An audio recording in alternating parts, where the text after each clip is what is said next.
Good morning बच्चों।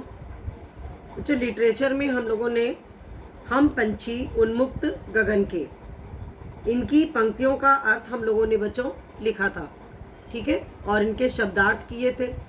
उसके पश्चात हमने आपसे बोला था कि स्वर्ण श्रृंखला के बंधन में अपनी गति उड़ान सब भूले, बस सपनों में देख रहे हैं तरु की फुनगी पर के झूले। बच्चों मैंने आपसे इसका अर्थ मैंने आपको एक्सप्लेन किया था, बताया था, लेकिन मैंने इनके अर्थ को आपको लिखवाया नहीं था। मैंने आपसे कहा था आप इनको स्वयं से लिखिएगा। यदि आपको कोई प्रॉब्लम होगी, कोई समस्या होगी, तो ये अर्थ भी हम आपको लिख करके भेज देंगे, ठीक है बच्चों। तो इसका अर्थ एक बार मैं आपको फिर से बता दे रही हूँ बच्चों कि इसमें देखिए पक्षी कह रहे हैं बच्चों कि सोने की जंजीरों में बंद कर, है ना, स्वर्ण श्रृंखला में बंद कर हम जो अपनी हमारी प्राकृतिक जो गति थी, उड़ान थी, वो सब हम लोग भूल गए हैं।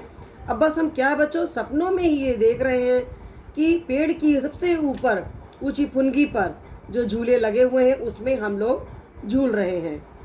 ऐसे थे अरमान की उड़ते, नीले नभ की सीमा पाने, लाल किरण सी चोच खोल चुगते तारक अनार के दाने। कह रहे हैं बच्चों कि इस बंधन में पड़ने से पहले हमारी भी इच्छा थी बच्चों कि हम नीले आसमान में उड़ें और अपनी लाल लाल किरणों को, चोंच को खोल करके जो तारे हैं बच्चों उनको अनार के दानों की तरह अपने मुंह में भर लें। ठीक है बच्चों। नेक्स्ट पेज है आपका, पेज नंबर 2 पे देखिए।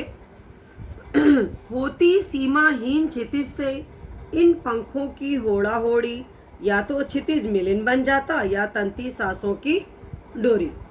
तो बच्चों यहाँ पर आपको बताया कि पक्षी कह रहे हैं बच्चों कि उड़ते हुए उस असीम क्षितिज, क्षितिज मैंने आपको बताया था ना मैंने बच्चों कि जहाँ पर धरती और आकाश एक दूसरे से मिलते हुए प्रतीत होते हैं, ऐसे क्षितिज पर पक्षी जो हैं अपने होड़ा होड़ी में ऐसी प्रतियोगिता कर रहे हैं, जैसे लग रहा है कि उनको अपनी पंखों से वो एक दूसरे का पीछा कर रहे हैं, एक दूसरे का की बराबरी कर रहे हैं, कंपटीशन कर रहे हैं।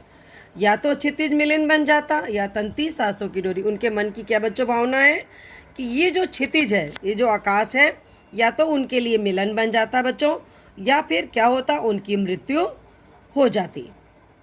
नीड़ न दो चाहे टहनी का, आश्रय छिन्न भिन्न कर डालो, लेकिन पंख दिए हैं तो आकुल उड़ान में विघ्न न डालो। क्या कह रहे बच्चों कि नीड़ न दो, हमें आश्रय मत दो, हमें घोंसला मत दो, चाहे उस टहनी पर जहाँ पर कि हमारा आश्रय है उसको भी तुम लोग तोड़ फोड़ दो, छिन्न भिन्न कर दो, लेकिन उस परमात्मा ने, उस ईश्वर ने हमें जो पंख दिए हैं उसमें किसी प्रकार की बाधा विघ्न मत डालो। ठीक है बच्चों, ये तो थे आपके इन पंक्तियों का अर्थ शिवमंगल सिंह सुमन के द्वारा रचित इस कविता का। अब आपके पास देखिए नीचे आइए, देखिए कविता से जहाँ लिखा है वहाँ आपके पास 3 क्वेश्चन हैं। इन तीनों क्वेश्चन के आंसर आपको अपनी कॉपी पर करने हैं। हर तरह की सुख सुविधाएं पाकर भी पक्षी पिंजरे में बंद क्यों नहीं रहना चाहते। बच्चों इसका आंसर हमने देखिए इस तरह लिखवाया है आपको, इसे आप अपनी कॉपी पर लिखोगे। स्वतंत्रता सबको प्रिय होती है, मनुष्य हो या पशु पक्षी सभी स्वतंत्रता चाहते हैं।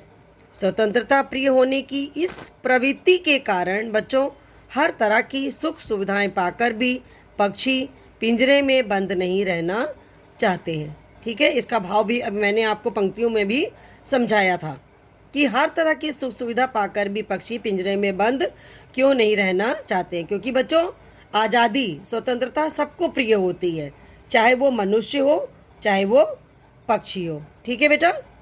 नेक्स्ट क्वेश्चन है बच्चों आपके पास कि पक्षी उन्मुक्त रहकर अपनी कौन कौन सी इच्छाएं पूरी करना चाहते हैं। यहाँ पर बच्चों आंसर में हम लोग इनको पंक्तियों में 2-3 पंक्तियाँ मैंने आपको लिखवाई हैं। देखिए कि पक्षी उन्मुक्त रहकर अपनी निम्नलिखित इच्छाएं पूरी करना चाहते हैं। इसमें पहला पॉइंट है बच्चों कि पक्षी उड़ते हुए आकाश की सीमा जानना चाहते हैं कि आकाश कहाँ तक है। तारे, सेकंड नंबर पे पक्षी तारे रूपी अनार के दानों को चुगना चाहते हैं। तीसरा पॉइंट है बच्चों पक्षी सीमाहीन क्षितिज में प्रतियोगिता करना चाहते हैं। ठीक है बच्चों, ये तो हो गया आपका सेकंड क्वेश्चन का आंसर। अब देखिए थर्ड क्वेश्चन है आपके पास, भाव स्पष्ट कीजिए। कोई किसका भाव आपको स्पष्ट करना है? आपके पास ये पंक्ति दी हुई है क्वेश्चन में, या तो क्षितिज मिलन बन जाता या तंती सांसों की डोरी।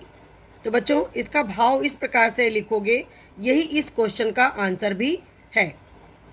क्षितिज धरती और आकाश के बच्चों मिलने का क्या मैंने बताया था आपको कि काल्पनिक स्थान है, अर्थात धरती और आकाश जहाँ पर मिलते हुए प्रतीत होते हैं, ऐसी कवि की कल्पना है।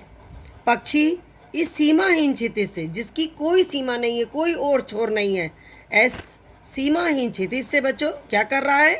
प्रतिस्पर्धा, प्रतियोगिता करते हैं और उड़ना चाहते हैं। ऐसा करते हुए या तो क्या होता है बच्चों, क्षितिज काल्पनिक ना होकर कैसा लगता है उनको? वास्तविक हो जाता है, या उड़ते उड़ते बच्चों उनकी मृत्यु हो जाती है। ये थे बच्चों आपके तीनों प्रश्नों के उत्तर। ठीक है, ये आपको अपनी कॉपी पर लिखने हैं और इन्हें साथ साथ में याद भी करते चलिएगा। धन्यवाद बच्चों। और अगला जो है बच्चों मंडे को, अब हम लोगों का जो पीरियड रहेगा उसमें हम लोग बसंत का सेकंड लेसन स्टार्ट करेंगे। तो लेसन 1 आप लोग अपनी कॉपी पर कंप्लीट कर लीजिएगा बच्चों। थैंक यू बच्चों।